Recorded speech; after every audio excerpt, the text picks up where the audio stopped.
a Héctor Bermúdez la invitación a participar esta noche con ustedes.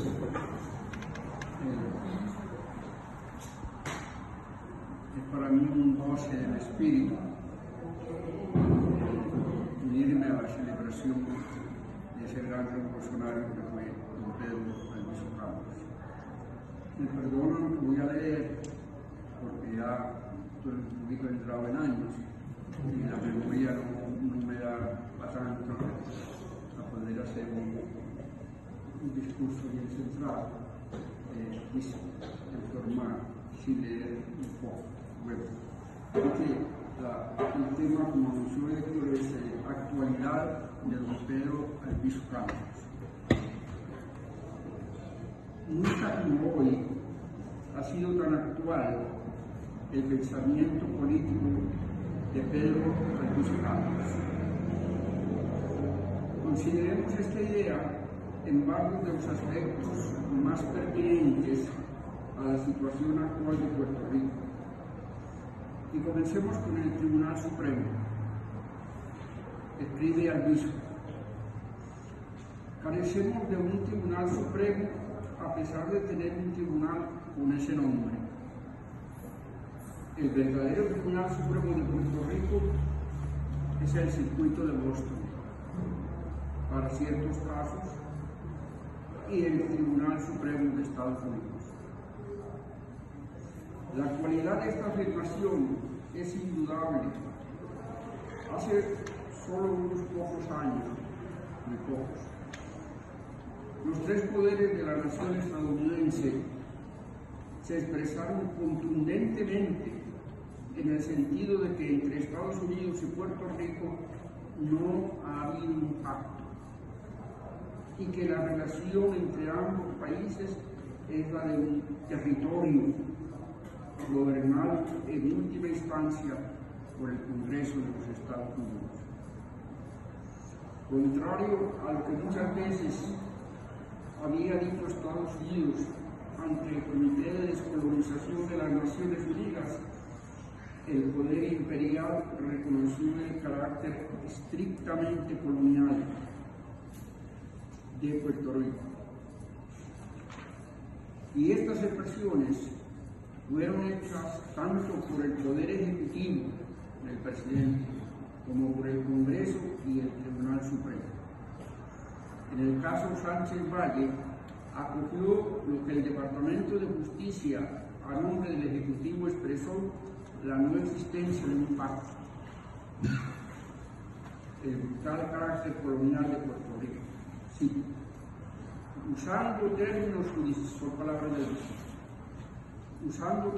judiciales norteamericanos, Puerto Rico se le define como un territorio no incorporado, que es una profesión, pero que no es parte de los Estados Unidos.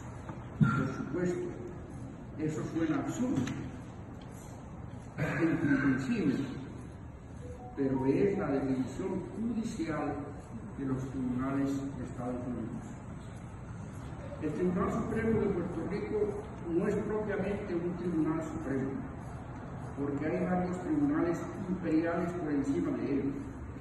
Sobre el Tribunal Federal en Puerto Rico, afirma Albizu, es una audiencia territorial norteamericana impuesta a nuestro país por el poder que detenta la soberanía. Si utilizamos la expresión de Michel Foucault, microfísica del poder, habría que agregar que ese poder del Tribunal Federal en Puerto Rico se ha extendido cada vez más. Llega hasta los vasos capilares de la vida civil puertorriqueña. Del mismo modo juzga Albizu la legislatura. Escribe: como la legislatura colonial es una comedia hasta ahora aceptada, es peligroso mantener una comedia dando oportunidad a los actores serios a convertirse en tragedia. Igualmente, opina Albizu que no existe ningún poder legislativo en Puerto Rico. Esta verdad puede comprobarla por cualquier estudiante del reglamento militar con que se pretende regir el país, denominado Carta Orgánica, impuesta a nuestra nacionalidad por el Congreso de Estados Unidos. Albizu considera que, cito, el sistema político-administrativo existe para afianzar la hegemonía de la colonia entre nosotros y de los intereses que representa. Para Albizu, Puerto Rico no es un estado. En los documentos oficiales se habla del pueblo de Puerto Rico. Albizu comenta: este ente denominado Pueblo de Puerto Rico es una corporación yanqui establecida para demoler a la nación puertorriqueña en nombre del sagrado nombre de Puerto Rico. El llamado Estado Libre Asociado es una farsa. Este supuesto Estado no puede establecer tratados internacionales con ningún otro Estado del mundo. Ni siquiera, agrega Albizu, el Estado Libre Asociado puede concertar tratados comerciales con otros países. En cambio, este poder de concertar tratados comerciales estaba incluido en la Carta Autonómica de España que había concedido a Puerto Rico y Cuba. El imperialismo norteamericano, palabras de Albizu, somete a Puerto Rico a un régimen de estrangulación económica. En el nivel económico, Puerto Rico no tiene autonomía. Escribe Albizu: el monopolio del poder político es para establecer el monopolio del poder económico. Y agrega: no existe la autonomía donde el poder imperial mantiene forzosamente el cabotaje libre entre él y las naciones sometidas a su voluntad por la fuerza, como es el caso de Puerto Rico. Eso también lo denunció Hostos al denunciar la democracia. Y explica más en detalle Albizu: con el cabotaje libre y un arancel que excluye toda competencia extranjera, queda nuestra riqueza agraria, industrial y comercial a merced del poder económico más fuerte del mundo. Y ahora lo estamos viendo de forma exacerbada con los aranceles en efecto, sigue Albizu, el poder arancelario regula los intereses más vitales de la nacionalidad. Es así, puesto que los americanos controlan el comercio exterior y la vida económica interna del país. Todos sabemos que ellos son guerreros económicos, verdaderos explotadores de otros pueblos. Para ellos la explotación es una ciencia dirigida con frialdad y previsión. Son palabras de Albizu. Y concluye: Puerto Rico ha sido reducido a un feudo de las corporaciones. Los intereses económicos compraron tierras a precios irrisorios y arruinan la agricultura. Arruinada la agricultura, quedamos a merced del mercado yanqui. Señala Albizu que los bancos estadounidenses practicaron la usura en Puerto Rico en las primeras décadas de la invasión y que ello demostraba la falta de buena intención para rehabilitar económicamente al país. Es lo mismo que estamos viendo en la actualidad. Se ha señalado por algunos analistas políticos y económicos que una buena parte de la deuda pública de Puerto Rico está basada en intereses onerosos, es decir, usureros. Cito: el nuevo nacionalismo será verdadero, con palabras de Albizu, velará por el bienestar económico de las clases trabajadoras, retrotraerá las tierras a manos puertorriqueñas, no permitirá la imposición de una cultura exótica, no cesará su esfuerzo hasta reivindicar la dignidad patria. Para Albizu, la educación puertorriqueña, y el profesor se referirá hace un ratito a eso, así que va en consonancia, es profundamente colonial. Se ha instrumentado la educación como poder invasor imperial. Sí, la educación no puede ser un instrumento de dominación. Y luego agrega, la agresión más grave que se ha perpetrado contra la nacionalidad puertorriqueña ha sido la creación de esa tiranía sistemática perpetrada contra el intelecto nativo. No puede aceptarse que ningún otro pueblo sea el árbitro de la educación puertorriqueña. Hay que interrogar el sistema educativo colonial. Y dice estas profundas palabras que yo cito también en un libro reciente sobre la educación en Puerto Rico. Dice Albizu, al sistema educativo hay que formularle unas cuantas preguntas vitales. ¿De qué son ciudadanos? ¿Para qué educamos a la niñez puertorriqueña? Para que sean hombres de conciencia libres o esclavos coloniales. No basta sembrar escuelas por doquier. La escuela lo mismo puede servir para construir que para destruir. Asimismo, continúa, la educación debe formar hombres informados de un sentido patriótico y no siervos de un régimen imperante. La educación no puede ser monárquica, sino republicana. La educación en las repúblicas se inspira en principios republicanos.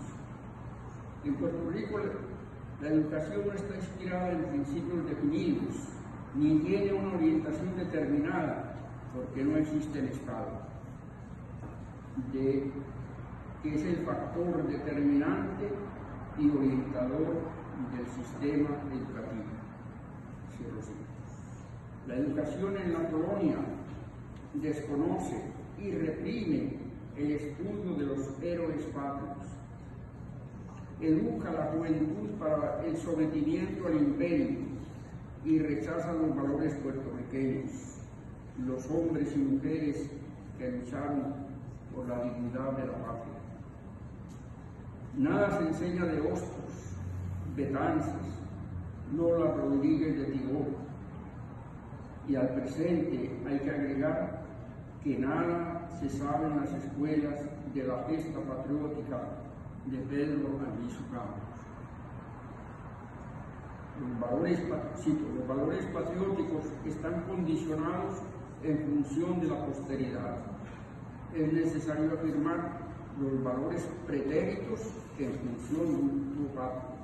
Cito, los pueblos que no conocen a sus progenitores son pueblos sepultos, son pueblos muertos. Comenta Albizu, el invasor llegó al punto de que no necesitaba justificarse él. Ya habían surgido nativos a sueldo para hacerlo. Así tenemos pedagogos en el Departamento de Instrucción sancionando las barbaridades que hemos señalado. Recuerden que la educación a principios de la dominación americana estaba obligada a hacerla en inglés. Bueno, nos cuesta 2 décadas después o más que se eliminó. Sobre este aspecto de la educación comenta Isabel Gutiérrez de la Rosa, que la perspectiva de Albizu es precisamente lo opuesto a la filosofía del sistema imperante de instrucción pública, que cuando menos ignoraba o oscurecía lo autóctono puertorriqueño para exaltar la superioridad de la cultura, la historia y estilo de vida norteamericano. En los Estados Unidos, una realidad siempre actual es el racismo. En los Estados Unidos, afirma Albizu, se da absoluta prioridad a la raza sajona. Y hoy lo vemos con más fuerza, impulsada por el presidente. Los anglosajones exterminaron la raza indígena, es decir, a los pueblos originarios, a los cuales los anglosajones arrebataron su territorio.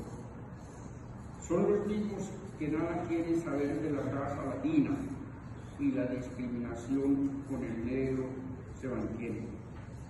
Decía José Ferrer Canales que el racismo se mantiene a flor de piel de Puerto Rico. Las enseñanzas de Pedro Albizu Campos contra todo tipo de discriminación y sobre todo la de la raza mantienen pues plena vigencia. Pensaba que la raza no es cuestión biológica, sino cultural. Sí, para nosotros la raza nada tiene que ver con la biología, ni tez lunada, ni cabello erguido, no oblicuidad de voz. Raza es perpetuidad de virtudes y de instituciones características. Nos distinguimos por nuestra cultura, por nuestro valor, por nuestra hidalguía, por nuestro sentido católico de civilización. Católico significa universal. Albizu habla de la triple composición racial del puertorriqueño, negro, indio y blanco, y de las tres se sentía orgulloso. Formamos parte de la unidad humana integrada por diferentes razas, y él mismo se siente orgulloso de su raza, pero como Pedro era de padre vizcaíno, pues también se aprecia la raza hispánica y denuncia cualquier política contra la hispanidad. Sí, a la raza madre de nuestra cultura, la española, se le han cerrado las puertas, cierros. Nosotros tenemos que reunirnos, agruparnos. Esta unidad nos lleva a asociarnos con los pueblos latinoamericanos y con España. Sí, llevar a la práctica la unidad inmediata con el iberoamericano. El filósofo mexicano José Vasconcelos expresó en el prólogo a su libro Indología que había aprendido en unas pocas horas con Pedro Albizu Campos mucho más de lo que había aprendido en muchos años con otros. Vasconcelos defendió la idea de la raza cósmica, atendiendo a la variada composición racial de nuestros pueblos latinoamericanos. Y esa es también la idea de Albizu Campos. Vasconcelos expresó lo siguiente sobre Albizu: vive como un santo. Y como nada se puede decir de su conducta, no faltó quien dijera, pero fíjese que es nula, con palabras de Vasconcelos. Acerca del iberoamericanismo abunda cuando comenta: nuestra causa, la independencia, es causa continental. Los pensadores iberoamericanos ven claro el problema conjunto de la América Ibérica frente al imperialismo yanqui. Puerto Rico y las otras Antillas constituyen el campo de batalla entre el imperialismo yanqui y el iberoamericanismo. La solidaridad latinoamericana exige